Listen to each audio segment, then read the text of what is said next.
तो दोस्तों श्री राम भगवान यहाँ पे रहते थे, तो राम भगवान की जो कुटिया थी उससे अभी मंदिर बनाया गया है, जिसे श्री राम निवास स्थान भी बोला जाता है।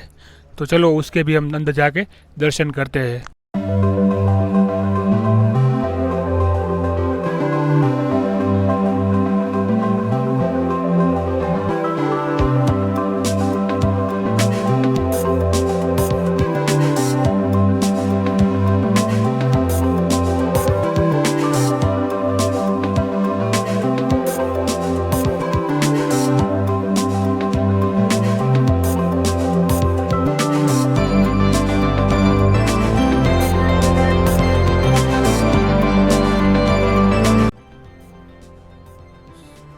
गुरुर्ब्रह्मा गुरुर्विष्णु गुरुर्देवो महेश्वराय गुरुर्साक्षात् परम ब्रह्म तस्मै श्री गुरुवे नमः।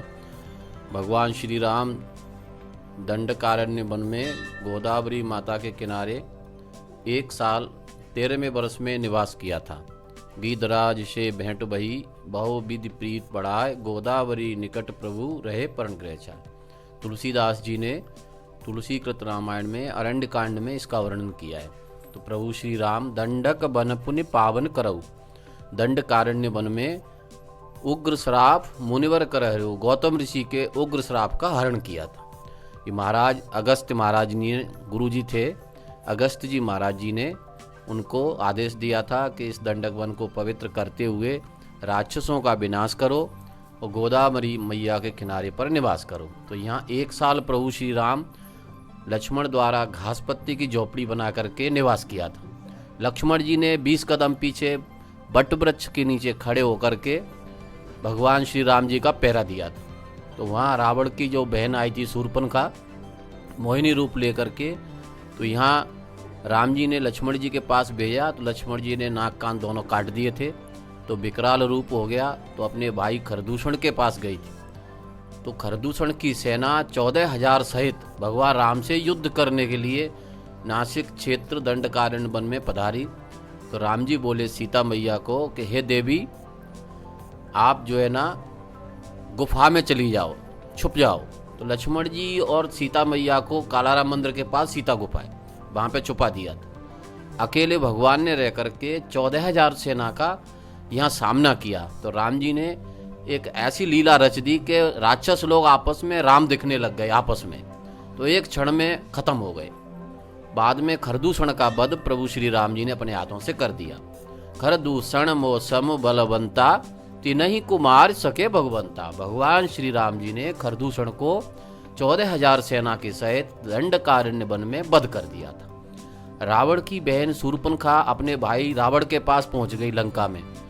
तो रावण को बोला कि खरदूषण का वध हो गया है। तो रावण ने बोला खरदूषण मोसम बलवंता, मेरे समान खरदूषण बलवान था, बिगर हरि को कोई नहीं मार सकता है। तो हरि भगवान ने अवतार ले लिया है, तो अब उनसे बैर करके और अपने राक्षस कुल का उद्धार करना चाहिए। तो रावण यहाँ आया, साधु का मुनि का रूप धर के आया, सीता मैया को मायावी रूप लेकर के हरण किया।